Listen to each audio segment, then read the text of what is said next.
Welcome this week to Beyond 3D. Today's show, we'll be looking at cryptozoology, and I will be bringing in the famous Australian cryptozoologist Rex Gilroy to have a chat with us. Rex has been out in the field for nearly 40 years. Beyond 3D.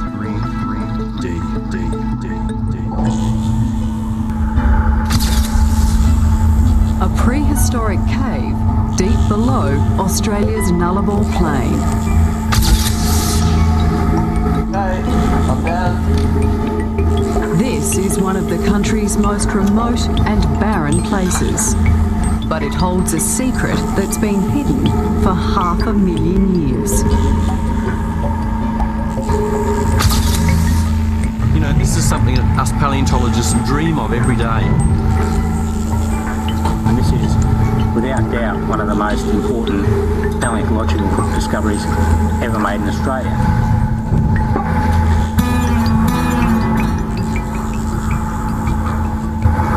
Millions of years before man set foot on the Australian continent, the landscape was dominated by huge beasts. There were giant goannas, the order of 6 metres in length. There were huge gargantuan birds, the largest that ever walked on the planet, came from Australia at this time, the dromonithids or thunderbirds. We had a whole range of large animals, a bunch of giant kangaroos and huge wombats the size of small cars. And at that time it was kill or be killed, and it was pretty well cutthroat.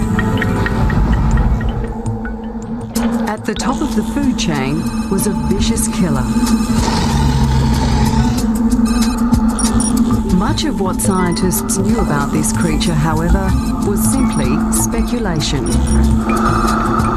I have absolutely no doubt that an animal the size and bulk of Thylacoleo could have pulled down much larger animals, bigger than itself, like a giant wombat, Phascolonus, the size of a small car, or giant herbivorous kangaroos. That's the sort of creature that would have been fodder for Thylacoleo.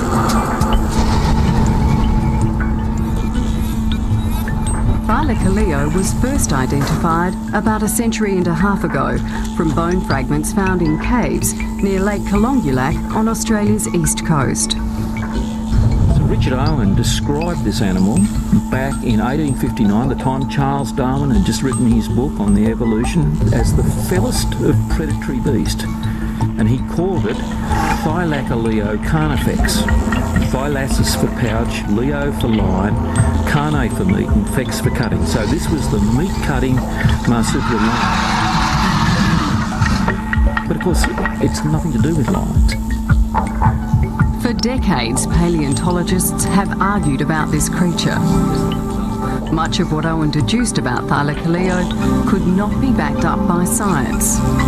It certainly was not a lion, but there simply were not enough fossils found to conclusively answer the questions. What did it really eat? Was it a carnivore, or did it eat plants? If it was carnivorous, how did it hunt its prey? Did it run? Did it climb trees? What was the purpose of those spectacular stabbing teeth? And how large did Thylacoleo grow?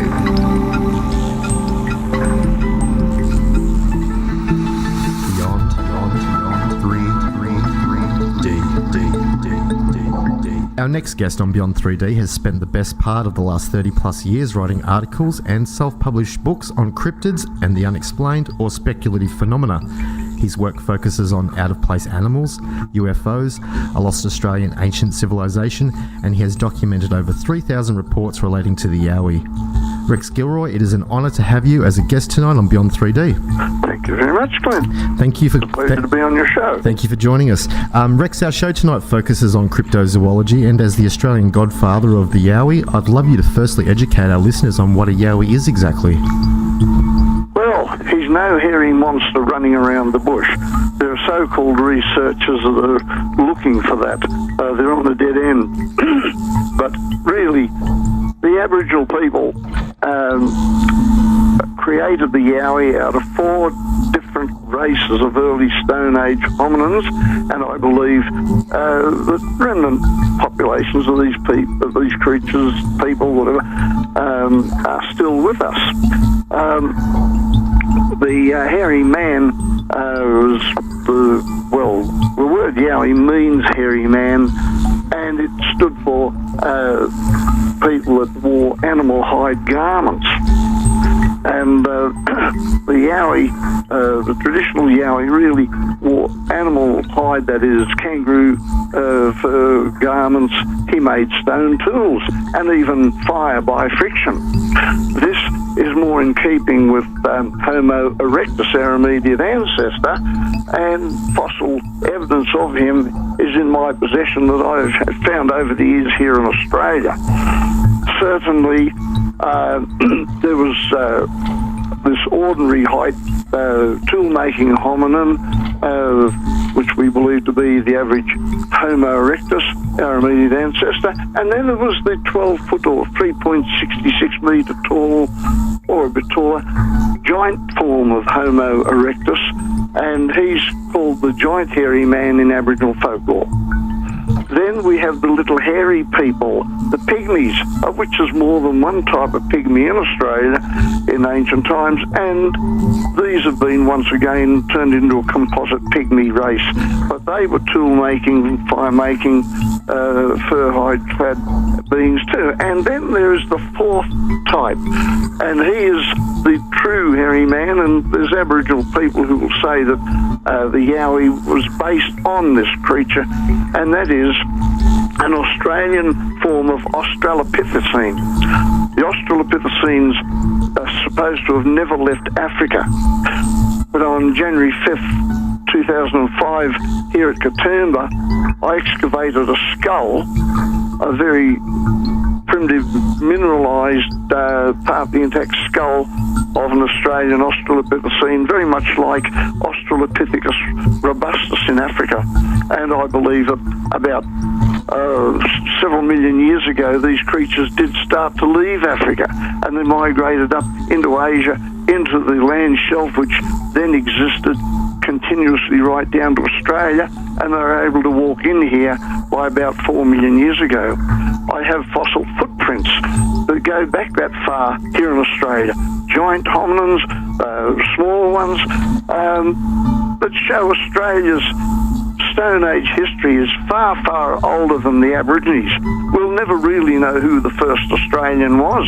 He could have been a primate, a bipedal primate leading to Australopithecines, who of course, one of them, the gracile group, gave rise to the Homo erectus and then us. So our history is far, far older than people realise. The Yowie is part of that. The Yowie, or hairy man, as I say, one of 4 different types of hominins still with us, still survive in the eastern mountain ranges. I'm coming to Melbourne in a couple of days, actually. We're coming down for an art exhibition, but I'm planning a quick exploration of an area in Western Victoria before we turn back to investigate sightings out there. But it's certain that these beings are still with us. A comparison of fossil footprints with the modern day ones left by these beings show exactly the same features. And another thing, that there are fossil tracks and primitive hominins known all through Southeast Asia, which compare with the Australian evidence right into America, where you have the so-called Bigfoot. Bigfoot is really an American offshoot of our Yowie. In other words, Bigfoot has Aussie genes. That was going to be my next question, Rex. What is the genetic similarities that the Australian Yowie does share with the American Sasquatch? Yes, there's a number of things, but the thing is that the oldest evidence is found here in Australia. Yep. And not in Asia or Africa or somewhere. And it seems to me that there was a separate evolution in Australia of hominins, because the creature that started that off, the cynodont, was a little rat-sized animal. We just found a 400 million year old fossil in North Katoomba, and it's the first cynodont fossil found in Australia. Hitherto, they were only found in Africa, Europe, Asia, and the Americas. So, from the cynodonts we get the mammals and ourselves. So it's quite a big question, and there's a lot of people out there enthusiastic. They want to go out there and let's catch a yowie. That's easier said than done. They're primitive humans like ourselves, and they know how to avoid us. And I'm not out to catch one anyway. If I ever got one on film, I'd be very happy. But I'm looking for physical proof, and I can't prove a thing really unless I have physical evidence. Not just, fossil bone evidence would show they'd been here in the past, but what we're looking for today is the physical evidence like tissue, a recent skeleton or whatever. Once we have this and it's in the hands of a biologist, they will be able to tell you what they are. In fact, an Australian scientist a while back said, we'll sit on the fence and let you look for the evidence, and if you find it, we'll be only too glad to identify it for you, but they won't go out in the bush themselves. I've spent all my life in the bush. I haven't been in a laboratory. I'm not a university trained person, but I am an inspired, skilled amateur, you can say. I've spent my whole life in the bush, and I've studied the habits of creatures. I've even been pretty close to a yowie a couple of times in my life, but I've come to the conclusion that you've got to get out there if you're going to find any evidence, physical, particularly evidence of the yowie or any mystery animal.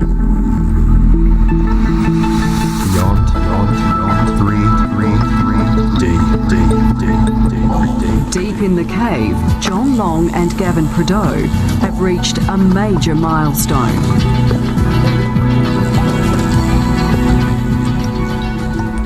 After 4 days of painstaking work preparing this skull, today we're finally able to pick it up and look at it in its entirety. And what we see are the powerful dentition, the big stabbing incisor at the front, this big shearing premolar.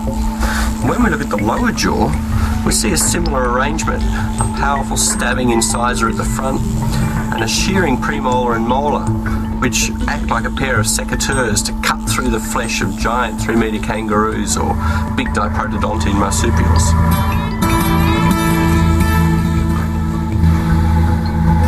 The detail in the skull was remarkable, and at first the paleontologists had no idea these fossils were so ancient, so extraordinarily old.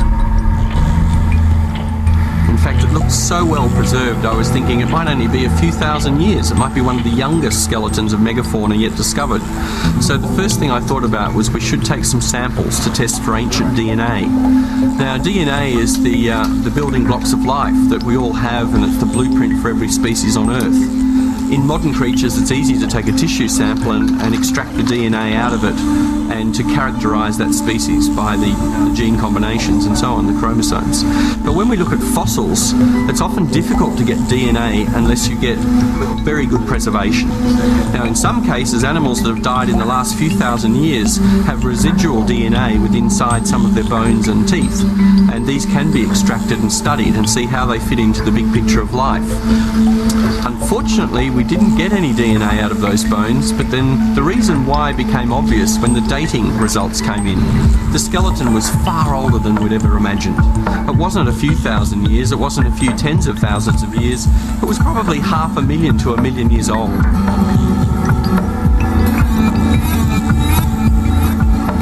But why aren't these creatures here today? And when did they disappear? The debate is still raging.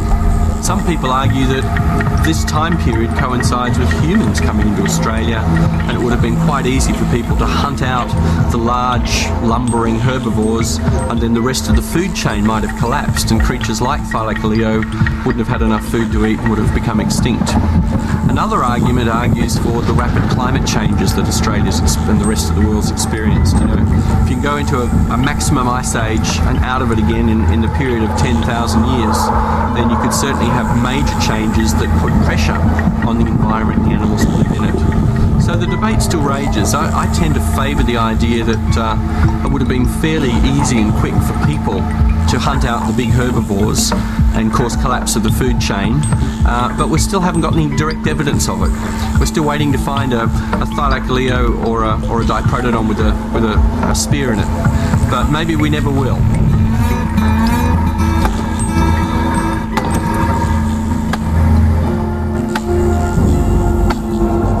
The team has now been camped on the Nullarbor for 2 weeks. It's dusty and it's dirty, and there's no spare water for showers.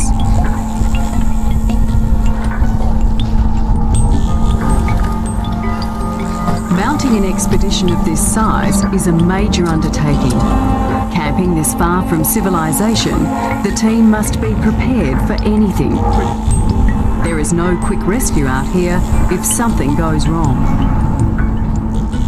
So that once you're out there to do the work, and you can't go to any shops, you can't buy extra food or get extra water. You have to bring in all your food, all your fuel, all your water, all your expertise, and then just do your work.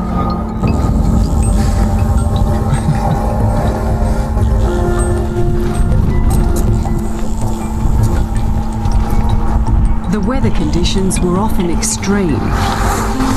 During the day, temperatures would hover in the high 30s or over 100 degrees Fahrenheit. At night, it would drop to near freezing.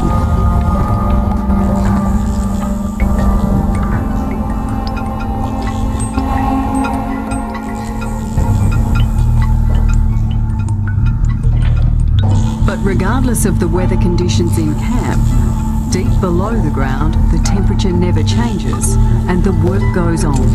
Time to go, guys.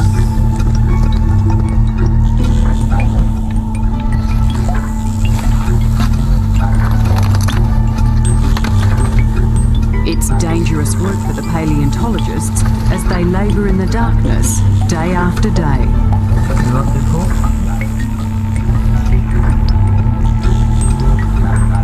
You guys got enough lights down there?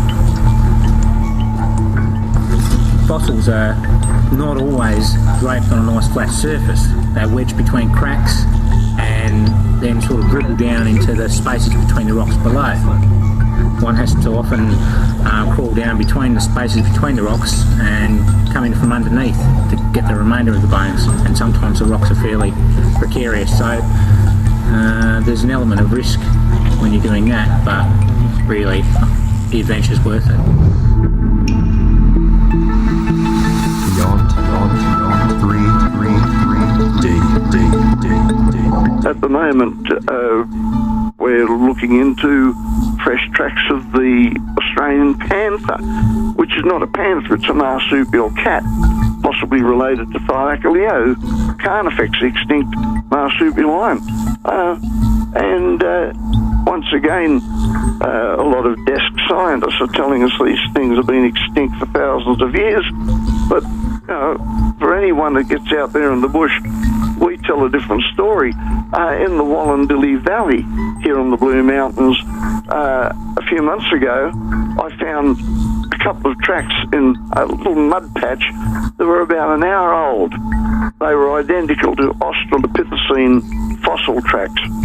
And so the creatures are still out there. The true hairy man of the Aborigines, according to some Aboriginal people, were these Australopithecine types because they were a very hirsute type being. Australopithecines might look ugly from the reconstructions of scientists, but they weren't very tall. And they'd be lucky to get one at 5 feet tall. But we do have this evidence in Australia, and my fossil foundations of the Yowie mystery show what the Yowie is. That's why I was able to find that there was more than one type of relic hominin involved in the Yowie mystery.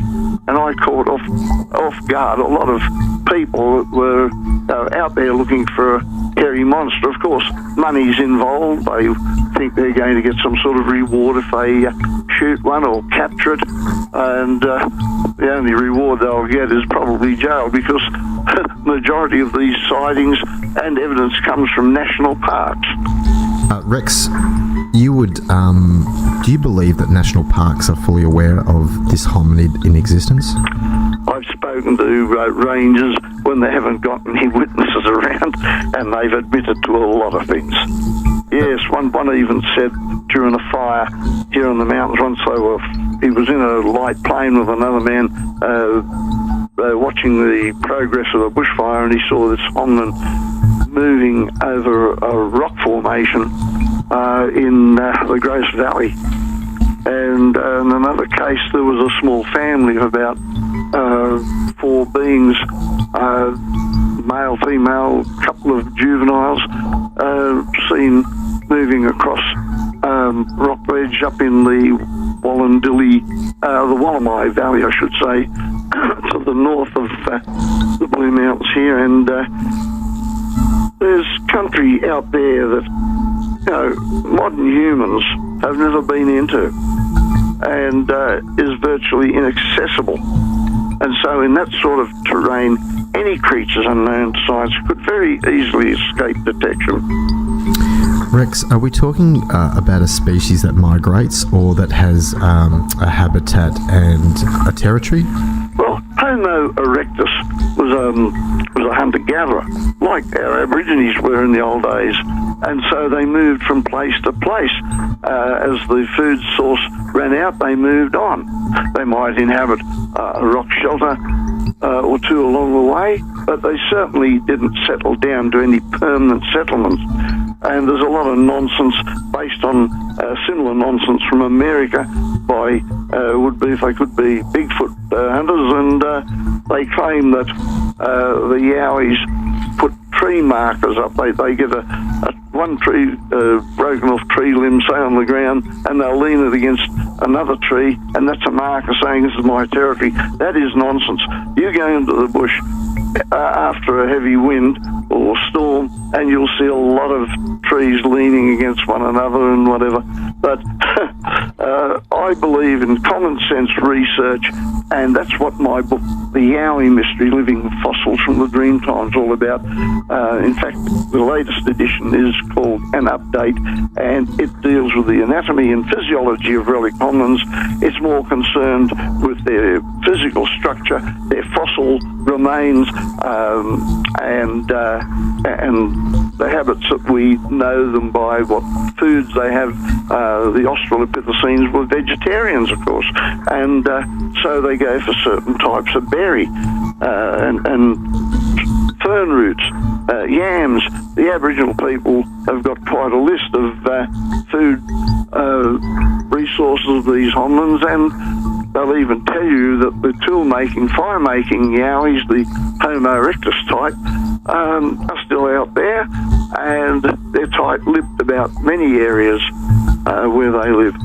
I have, in the last 2 years, been out in the Canangraboid Wilderness here in the Blue Mountains, and Canangraboid National Park is a wild granite country where people get lost and are never seen again. Well, I'm pretty careful in the bush, and on 2 occasions I know I've been followed. Beyond 3D. You're currently listening to Beyond 3D. Tonight I have the pleasure to have in our company Rex Gilroy, the godfather of the Yowie. Rex, with all these skulls that you've been able to come across and have a look at, with the way the teeth are located in the jaw, what do you believe that the Yowie's diet consists of? Well, it depends on the race. If they're Australopithecines, they'll be vegetarian. With the Yowie, the teeth will show that they're meat eaters or omnivorous. They ate vegetable matter as well. Back on August 7th, Tuesday, August 7th, 1970, I was down in Jamison Valley, coming back on a track to get out of the valley before it got dark, and it was in winter, of course, and I was just out for the day searching on a nearby Mount Solitary is seen from Echo Point Lookout here near the Three Sisters, and it's a very mysterious rock formation, you can say. It goes a couple of kilometres, and there's been stories up there from campers. Well, I went up there. The only time I've been there, it's very difficult to get up there and back. But anyway, I was resting on this saddle between there and a rock formation called the Ruined Castle. And down in the bush on the eastern side of this gully, which drops down into Cedar Valley, this 5'10" or so, my height, hominin came out of scrub, very dirty hirsute, or semi-hirsute, long hair though, creature, carrying a digging stick, I'd say, because he just moved across some giant ferns down below me, and he'd bend down every so often, he'd be scratching around. And I sat there just silently. All I could do was watch him. I didn't have a camera, and, you know, he must have seen me, but he minded his own business, and he kept going. And within a couple of minutes, he just moved out of sight along the side of the ridge I was on into more forest, and he was just out scavenging for food. Now, the latest thing is that I recently found I had a photo of a distant creature climbing up through rainforest down in Jamison Valley. I was taking photos, scenery there, quite casually. I was with a film crew from Sweden, and they decided to climb up the ruined castle, and I said, "Oh, I'm getting a bit too old for that. I'm almost 72, of course, and but I'm still out there. I take my time, and so I said, I'll stay down here, and I took some photos. This is 2 years ago. Just recently, my wife Heather put these photos on the computer and blew them up. And in the distance of one of them, you see this creature negotiating the side of the mountain, coming up through the rainforest material, and maddeningly, there's a small trunk of a rainforest tree blocking the head, but there are 2 legs and 2 arms. As far as I'm concerned, we photographed a yowie. Heather actually saw one up in the Barrington Tops on the New South Wales mid-north coast area just on about a year ago, and that's pretty wild country. It has a tradition of hairy people sightings since the early settlement days, and I have a book, Giants from the Dreamtime, The Yowie in Myth and Reality, which was the first one I put out some 10, 12 years ago, and it's got all the historical reports of the North Coast, South Coast, Victoria, Queensland, in fact all over Australia. But it shows that Eastern Australia is the mecca, you might say, for these creatures. What happened when the Ice Age started to die and the inland lakes and rivers and swamps and forests therefore all dried up and disappeared? Animal life moved east, and so did Aboriginal people and the relict hominins too. So that we have, from about 12,000 years ago, a sudden upsurge in hairy man activity. The fossil footprints are from an earlier time, but we do have tools that I've found in rock shelters that are from that time. I have found here at Katoomba a rock shelter that couldn't be more than a year old as far as the tools were that were laying on the floor. I left them where they were and just photographed them. But they're out there, they're still there, close to civilization, but they will not come into our world any more than, as I say, we can live in theirs. But they're out there, and all I need is physical proof. If I can find even some hair samples, a biologist once said to me, "You show me those hair samples, Rex, and I'll stick them under a microscope. I'll I'll be able to nail your creature for you.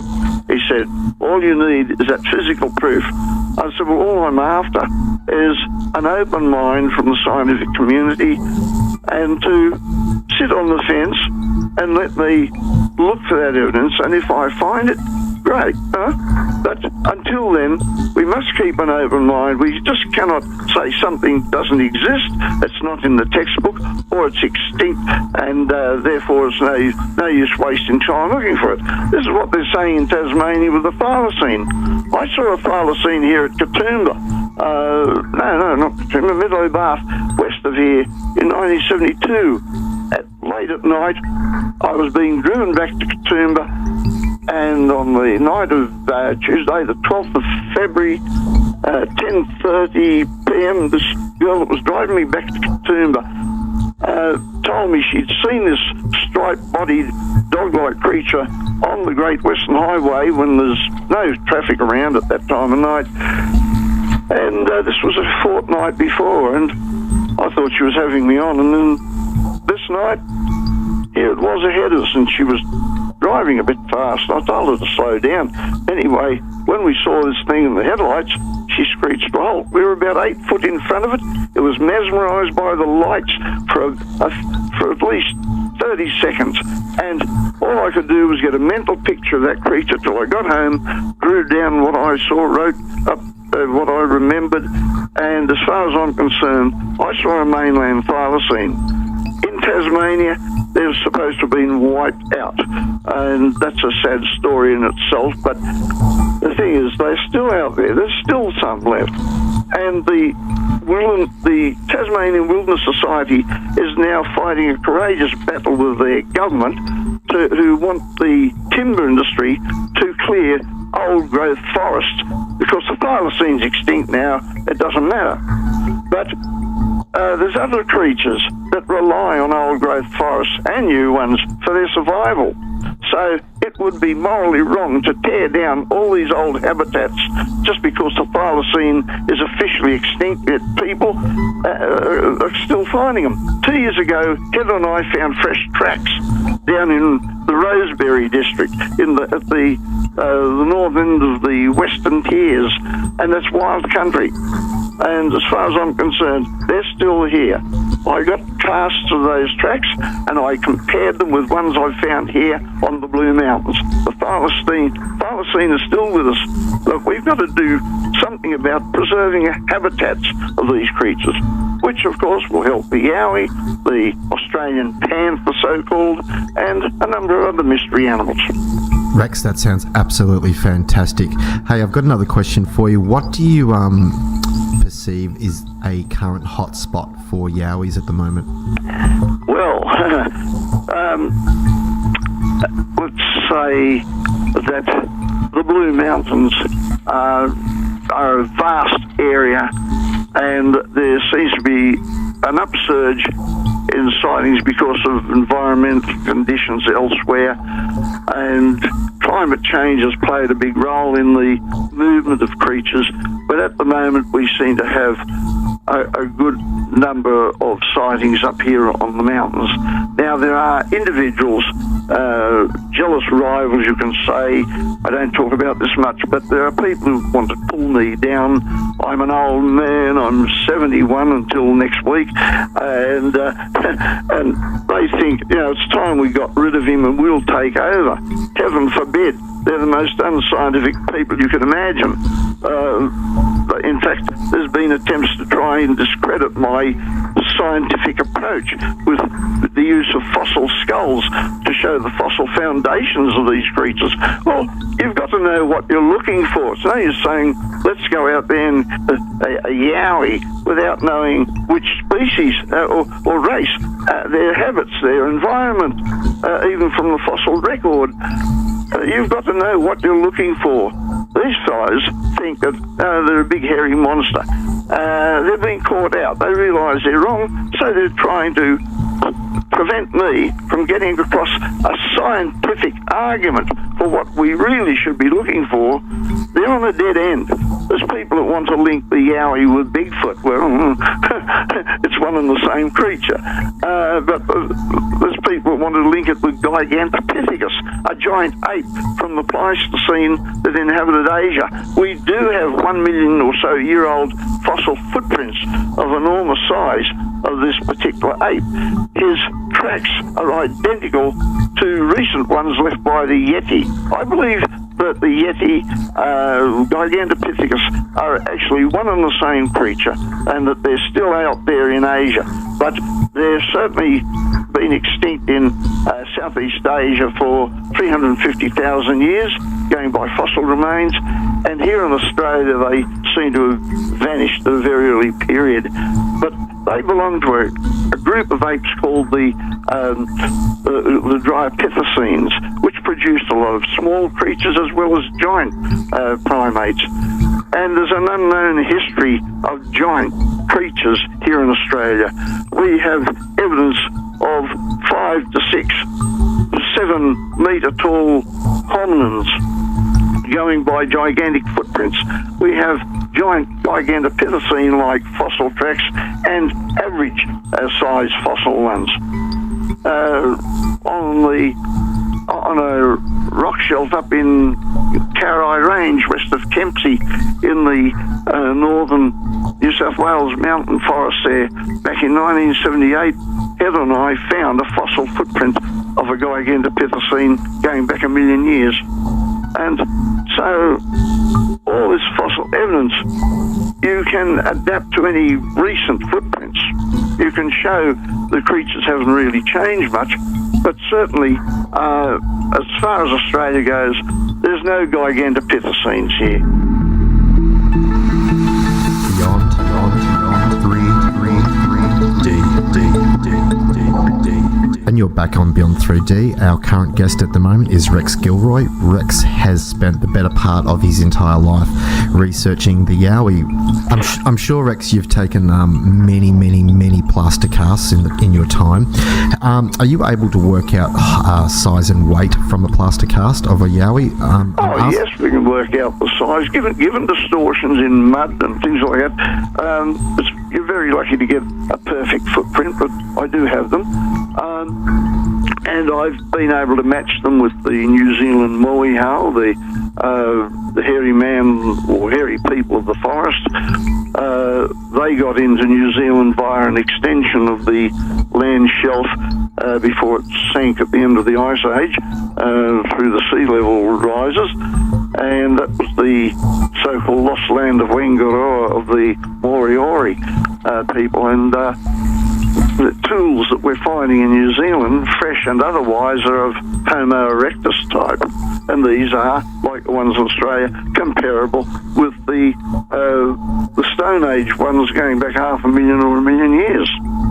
So these beings are very ancient hominins, very ancient relatives of ourselves, and they're still out there.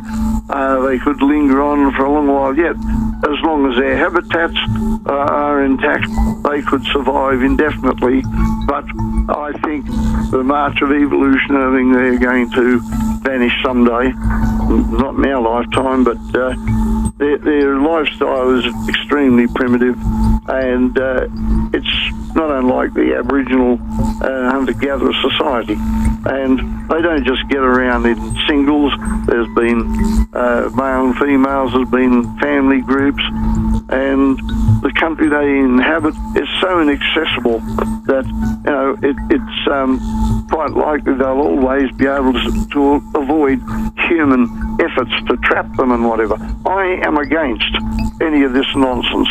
It's putting a bad name on what I believe is a science.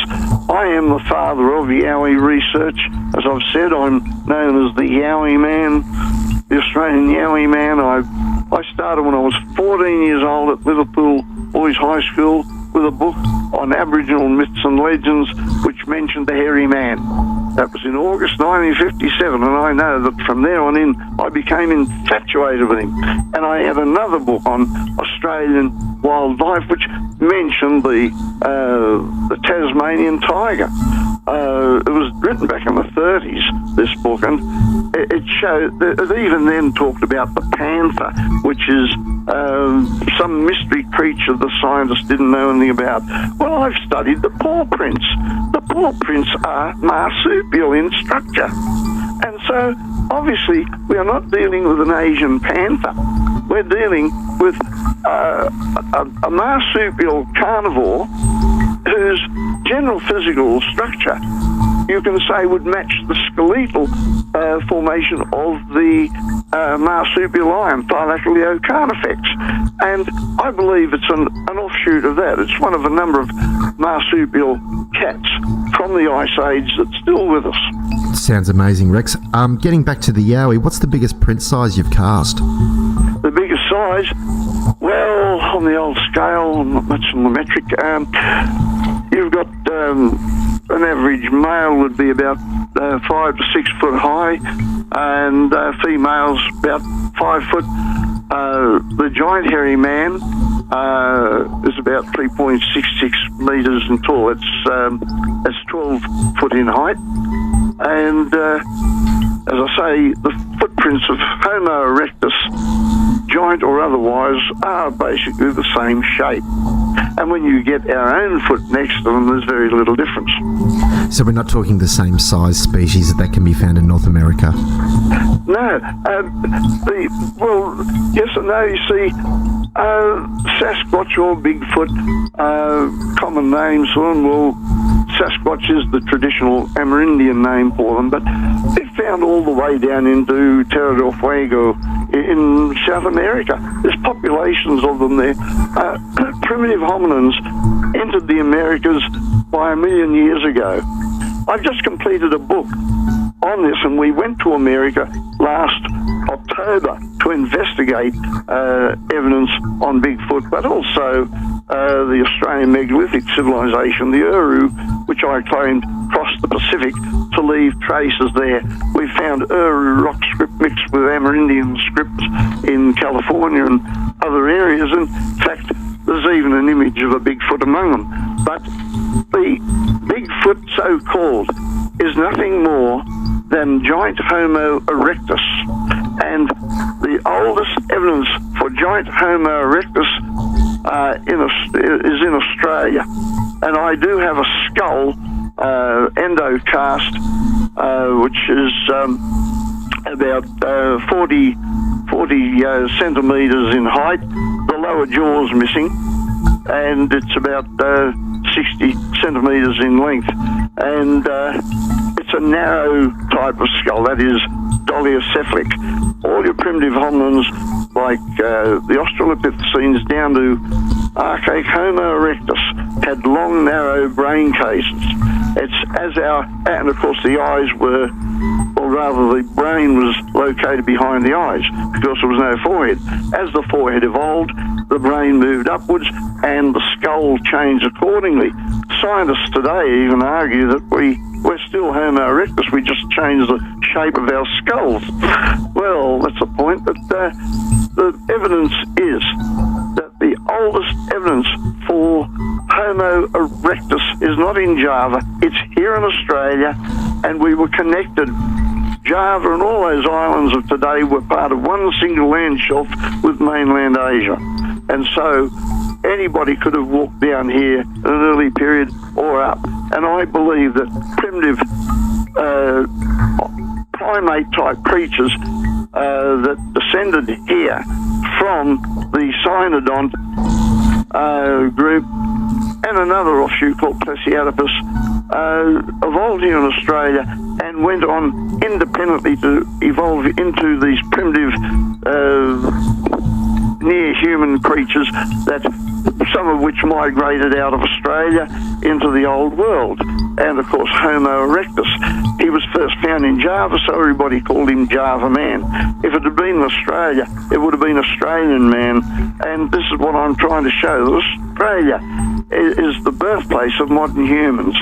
In Africa, Homo sapiens evolved from Homo erectus 150,000 to 190,000 years ago. Here in Australia, I have skull types dating back 400 to 500,000 years. The first modern humans arose in Australia, not Africa. So Australia is the birthplace of modern humans. And I would say that from here, that the giant and the smaller form of Homo erectus migrated northwards out of Australia. The ones that stayed here went on to disappear or survive out there in the bush as the Yowie. But those that migrated up through Southeast Asia eventually were cut off on the various islands, and so you've got all these different names for the same race of beings. They reached Russia, Siberia. From there they used the Beringian land shelf to get into Alaska as early as 1 million years ago, and they spread gradually throughout the Americas. Bigfoot is actually the Yowie. I do have a question in regards to tree knocking, Rex. Do you ever experience that out in the bush? Tree knocking? Yes. What do you mean? Okay. Somebody hitting a tree with a stone or a rock. Usually with Sasquatch researchers, they experience a bit of tree knocking.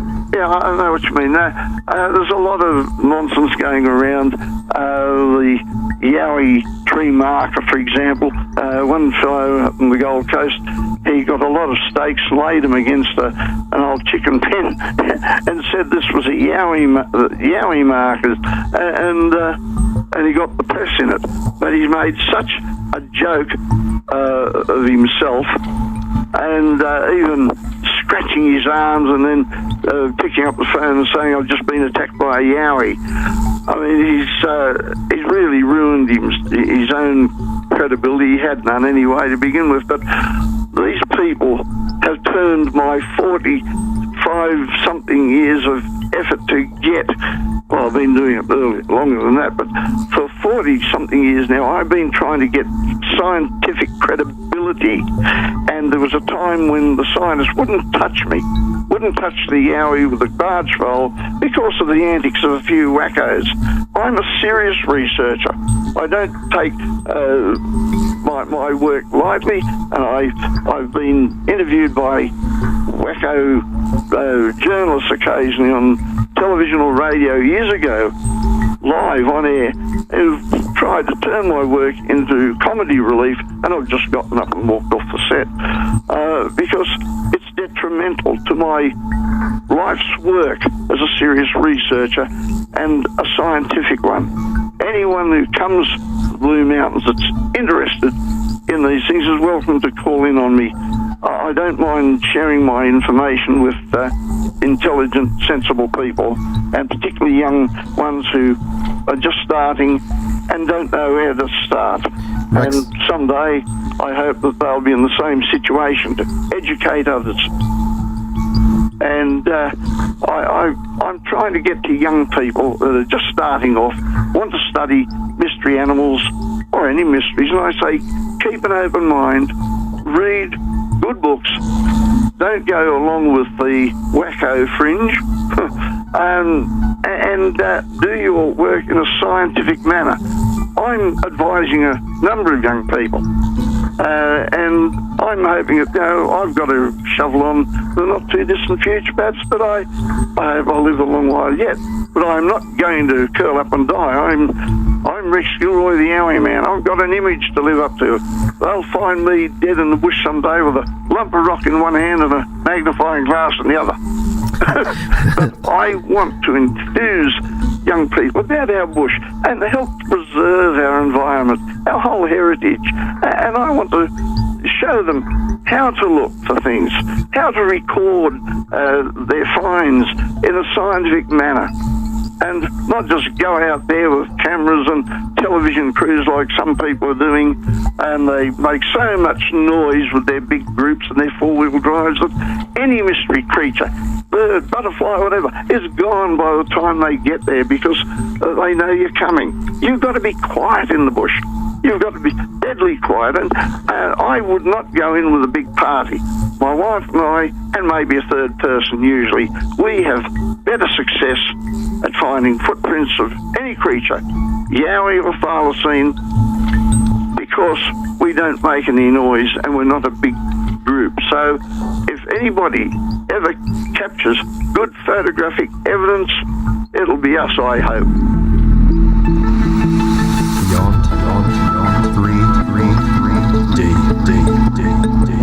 And you're back on Beyond 3D. Our current guest at the moment is Rex Gilroy. Rex has spent the better part of his entire life researching the Yowie. Rex, welcome back to Beyond 3D.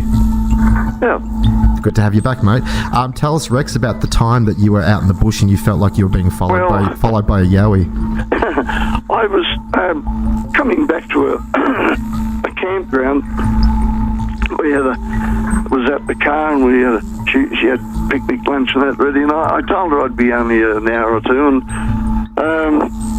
I found footprints, and I took photos of them. I didn't have any plaster with me, but I was walking back out of the bush. I was going to go and get the plaster out of the car, and anyway, I could hear twigs snapping some distance back, and I looked around and nothing to have it. I kept on moving, and you'd hear this. You knew there was something there making noises, like, I doubt if it was a kangaroo, but every time I looked around, something darted behind a tree trunk or a big granite boulder. And I knew that within about 50 yards I was being followed by something on two legs. And I got to the edge of the forest, and just as this was about to happen, there was a shoal of granite with a big wall of granite to one side of it, going for about 100 feet, and I'm sitting there having a rest, and I see something behind a bush up the other end of this shoal. I grabbed my camera and I ran ahead. I ran straight up to the bush, looked around the side of the rock in all directions. Wasn't even a sound. Now, this was summer, and it was pretty dry, and nothing could have run without making a lot of crackly noises, and it was rather eerie. And being followed by a smaller creature, probably a juvenile, that kept on darting behind logs or anything, and I spotted it a couple of times, but they're more inquisitive about us. They're not out to harm us. I don't believe they'd harm you unless you had one cornered and they felt threatened, they'd fight. No? But basically, they're curious about our world just like we're curious about them. We left the Stone Age a long, long time ago. We could never live in their world now any more than they could live in ours. So never the twain shall meet, and both parties will watch one another from a distance and study one another, but that's as close as it will ever get. Where can our listeners purchase your books from?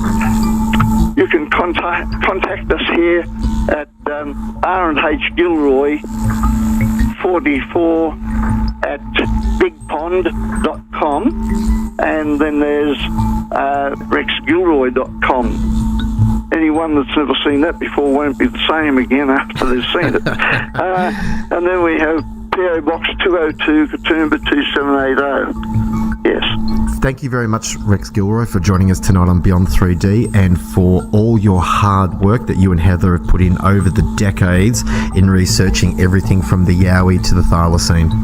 Thank you very much. Thank you, Rex. You're an absolute gentleman, and I love your work, mate. Take it easy. I very much appreciate that, Clint. Thank you. Thank you, Rex. Bye-bye. Bye-bye. Beyond 3D. Well, that's all we've got for tonight on Beyond 3D. Tune in next week where we will have some wonderful surprises for you. Hopefully Matt will be back on deck and he'll be able to join me, and so will Steve from Soul to Soul. Just because you haven't experienced it doesn't mean it doesn't exist.